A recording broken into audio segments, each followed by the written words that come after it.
یہ اب جو بچے نے بات کی ہے مصطفیٰ پتر بڑا پیار کرتے ہیں اللہ اور اللہ کے رسول تم سے، تمہیں خود ہی نہیں پتا ہے، ہم تو مسافر ہیں نا۔ میں بس دو باتیں، ایک جڑی نے کہی کہ اس تو پہلے تاکہ ذرا اس بات کے لیے تمہارا ذہن تیار ہو جائے۔ میں بچے نا سیالکوٹ میں آگے کہنے لگے جی وہ جڑا نا پروگرام ایسا، میں نے کہا بیٹا میں سیالکوٹ میں نہیں ہوں۔ اب سفر کر کر کے ہمیں بھی تھوڑا سا اندازہ ہو گیا ہوا ہے کہ فیصل آباد سے اگر سیالکوٹ نکلیں تو کتنی دیر میں جائیں گے اگر کوئی راستے میں معاملہ نہ بنا تو۔ میں نے ان سے کہا پتر میں فلان جگہ ہوں 2 بجے آؤں گا۔ انہوں نے کہا جی ہم 2 بجے تک انتظار کریں گے، 15 منٹ گفتگو سلام دعا میں ہو گیا جی۔ وہ اللہ کی کرنی میں 2 بجے پہنچ گیا، پھر 15 منٹ تو گفتگو نہیں ہوئی، گفتگو کافی زیادہ ہو گئی۔ ہم نے وہ تقریر ختم ہوئی، سلام پڑھا، دعا ہوئی، میں حضرت جی وہ مسجد سے مسجد کے سین میں آ گیا۔ وہ جو بچہ لنگر بانٹ رہا تھا نا وہ شاپر لے کے میرے پاس بھی آ گیا۔ میرے ساتھ زندگی میں پہلی اور آخری بار اس طرح ہوا کسی نے مجھے بھی چاولوں کا شاپر دیا، کیونکہ سب کو پتہ ہوتا ہے کہ خطیب صاحب یہاں کھا چکے ہیں یا ان کے لیے علیحدہ سے بندوبست ہوگا۔ پہلی بار کسی نے دیا، اللہ مجھے غصہ لگا، میں نے کہا اس نے مجھے کیا سمجھ رکھا ہے جو مجھے چاولوں کا شاپر دے رہا ہے۔ بہرحال میں نے غصہ کنٹرول کر کے اس کو کہا پتر 3 بج گئے دن کھان دا تے ٹائم ہی نہیں، دوجی گل میں چاول خوش ہو کے کھانا بھی نہیں، تیجی گل گھر لے کے نہیں جا سکتا، دسمبر دن چلتا پہ بچے نانکے گئے دن چاول ضائع ہو جائیں گے، تو کسی اور دے دے۔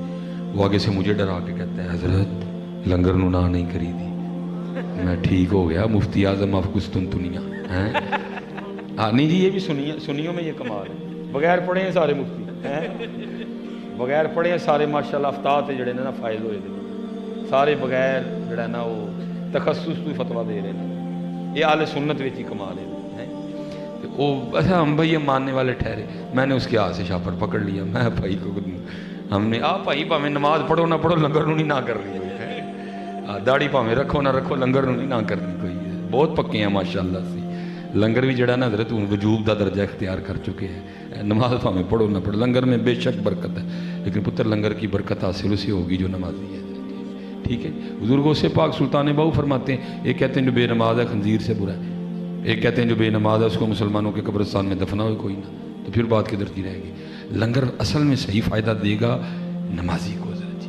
ہاں یہ آپ اس نیت سے بھی لنگر کھا سکتے ہیں یا اللہ لنگر دے برکت نہ منو نماز دی توفیق دے دے، لیکن اگر یہ بھی نہیں ہے تو پھر تو کچھ بھی نہیں ہے حضرت جی۔ میں نے حضرت جی پکڑ لیا اسے، میں اب حضرت جی وہ مسجد سے نا باہر آیا، وہاں پتری گلی تھی، میری گاڑی سڑک پہ کھڑی تھی حضرت جی، وہاں بچوں نے کو مسئلہ پوچھ لیا، میں جواب دے رہا تھا، ادھر ایک بندہ آ گیا، بندہ نہیں لڑکا آیا، وہ لڑکا یہ نہیں کوئی جبہ دستار والا آیا، نہ بالکل کلین شیو، کانوں میں بالیاں، ہاتھ میں کڑے، گلے میں اس نے کافی چینیں پہن رکھی تھی، نیچے جاگر، اور آ کے نا مجھے بڑا بدتمیزوں والے انداز میں کہتا ہے مولوی لنگر مکا چھڑیا کہ ہے وے۔ میں حضرت جی پہلے شاپر نہیں لے کے جانا چاہتا تھا، میں نے شاپر اس کو تھما دیا حضرت، اب وہ شاپر لے کے نا سڑک پہ چلا گیا جہاں میں نے بھی جانا تھا، تو وہ تھوڑی دیر میں بھی جب سڑک پہ پہنچا تو کیا دیکھتا ہوں کہ ایک دکان کے سامنے نا شاپر کا منہ کھول کے وہ لنگر کھا رہا ہے۔ کچھ حضرت جی وقت اس طرح کا تھا، کچھ سڑک پہ یا وہ تھا یا میں تھا، تیسرا تھا کوئی نہیں، بس ایک خیال آیا اور مجھے رونا آ گیا۔ اب کہیں گے رونا کیوں آیا؟ اس بات پہ رونا آیا اس کو خود ہی نہیں پتا اس کا اللہ اسے کتنا پیار کرتا ہے۔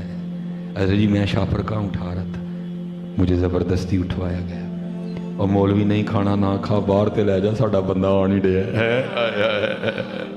نہیں کھانا نہ کھا، اور باہر تے لے جا ساڈا بندہ بھکا ہے آ نہیں ڈیا، ہوں بندہ ساڈا ایویں دا ہے انہیں مسجد چ جانا کوئی نہیں، وہ تو ساڈے بندے دا ہولی ہے جدا ہے جو مسجد ٹر گیا انہوں دینا کسی نے نہیں ہے۔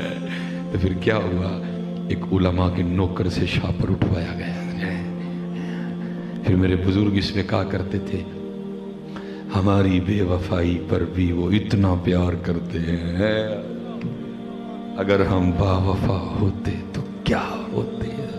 تو یہ بچے نے جو کہا ہے وہ کیا حضرت سیدنا عمر فاروق رضی اللہ تعالیٰ عنہ کے دور مبارک میں کوئی عادی شرابی تھا، تو آپ کو پتہ چھوٹتی تو نہیں ہے، تو کئی بار اس پہ حد جاری ہوئی ہے۔ وہ ایک دن پھر نا رات کو وہ کہیں سے شراب پرچیز کر کے نا تو وہ اوپر چادر لے کے تو اپنی بغل میں نا شراب کی بوتل چھپائے جا رہا تھا، وہ جیسے اس نے بھی گلی ٹرن کی نا آگے سے حضرت عمر فاروق آ گئے، وہ جس کو کہتے ہیں نا چور کی داڑھی میں تنکا، ٹھیک ہے جی۔ حضرت عمر فاروق نے پوچھا بھی نہیں، وہ خود ہی کہتا ہے حضرت میں شراب تے نہیں لے کے آن ڈیا، میں اپنے بچے لی دودھ لے کے آن ڈیا۔ وہ نکل گیا نا منہ سے, پکڑا جو گیا تھا کئی بار. حضور میں شراب نہیں لے کے جانا, میں اپنے بچے نہیں دودھ لے کے چلا ہوں. تو وہ چہرے کے رنگ بھی اڑ گئے, کچھ فراست بھی تھی حضرت. آپ نے فرمایا اگر دودھ لے کے جانا ہے تو دکھا مجھے. وہ کہتا ہے حضرت جب میں کہہ رہا ہوں دودھ ہے تو پھر دودھ ہی ہے. آپ نے فرمایا اگر دودھ ہی ہے تو پھر تجھے دکھانے میں کیا جو ہے نا وہ مذائقہ ہے, دکھا مجھے. وہ کہ حضور دودھ ہے. آپ فرمایا اگر دودھ ہے تو دکھا مجھے. اب وہ دکھائے نا, وہ لکھا حضرت عمر فاروق نے ذرا چادر پکڑ کے نا اس کی چادر کھینچی. بس یہی تھوڑا سا معاملہ ہے جی. اور یہ آپ ادھر کال کریں نا جو آگے سے جواب آتا ہے not responding at the moment, لیکن حضرت اتنے جدو مرضی کال ملاؤ جواب آئے گا حضرت. اتنے نہیں کدی بھی انج ہوئے گا حضرت. این درگاہ ماں درگاہ نا امیدی نیز صد بار اگر توبہ شکستی بازا ہیں جی. وہی معاملہ, تھوڑا سا معاملہ. یا اللہ کئی بار کوڑے پڑے, اگر آج پکڑا گیا پھر پڑے پڑیں گے. یا اللہ آج حضرت عمر کو بچا لے, وعدہ راج کے بعد شراب کو ہاتھ نہیں لگاؤں گا. بس اتنی تھی بات تھی حضرت. حضرت عمر فاروق نے جھٹکا دیا, وہ بوتل نیچے گر کے جب ٹوٹی نا تو دودھ زمین پہ بہہ رہا تھا حضرت. وہ رو پڑا. وہ حضرت عمر کے دل مبارک میں بھی خیال آیا کہ بھئی جب قرآن جو کہتا ہے وَلَا تَجَسَّسُوا, نہ تجسس کرو, جب وہ کہہ رہا تھا کہ دودھ ہے تو مجھے مان جانا چاہیے تھا دودھ ہے. اب دیکھو اس کا دودھ گر کے ضائع ہو گیا, اس کا بچہ چھوٹا, اب یہ کیا کرے گا, اتنی رات کو کہاں سے دودھ لائے گا. اب اس کو تسلیاں دے کے کہتے تو نہ گھبرا, میں دودھ کا بندوبست کر دیتا ہوں. وہ کہتا ہے حضور میں ایس تو نہیں رون دے, اگر دودھ رڑ گیا. آپ نے فرمایا پھر رون کیوں دے ہیں. وہ کہتا ہے میں روز کریم کی کریمی پہ رہا ہوں, اس نے شراب کو واقعی دودھ بنا دیا ہے, اس نے واقعی شراب کو دودھ بنا دیا. چلے ہو میرا اللہ کریم, میرے محبوب کریم, یار کی کرنے دے. وہ چلے ہو کیوں تکے کھانے دے, اللہ کریم, اللہ کے محبوب کریم. اور یہ صوفیہ نے لکھا ہے یہ توبہ اللہ کے ڈر سے نہیں ہوئی, یہ توبہ حضرت عمر فاروق کے ڈر سے ہوئی حضرت. وہ اتنی مقبول ٹھہری, تو اگر اس کے ڈر سے توبہ ہو تو اس لیے ہماری بے وفائی پر بھی وہ اتنا پیار کرتے ہیں. اگر ہم با وفا ہوتے تو کیا ہوتے حضرت. یہ تو ہو ہی نہیں سکتا حضرت. کچھ پوچھا ہو تو جواب نہ آئے. پھر جواب کیا آتا ہے, سوال کیا تھا جی, ہماری بے وفائی پر بھی وہ اتنا پیار کرتے ہیں, اگر ہم با وفا ہوتے تو کیا ہوتے. سوال جواب, دل تو کیا چیز ہے ہم روحوں میں اترے ہوتے, دل تو کیا چیز ہے ہم روحوں میں اترے ہوتے, تو نے چاہا ہی نہیں چاہنے والوں کی طرح. وقت جا رہے ہیں حضرت. یہی سب کا پیغام ہے جی, یہی سب کا پیغام ہے. آؤ اپنے اللہ نہ لو لا لئیے, آؤ حضور نبی علیہ السلام دی نوکری اختیار کر لئیے, آؤ دین دے خدمت گزار ہو جائیے. اللہ ہمارے آستانوں کو سلامت رکھے, اللہ ہمارے مشائخ کا سایہ ہمارے سروں پہ سلامت رکھے. ماشاءاللہ مجاہد اہل سنت ہے ہمارے بھٹی صاحب, اللہ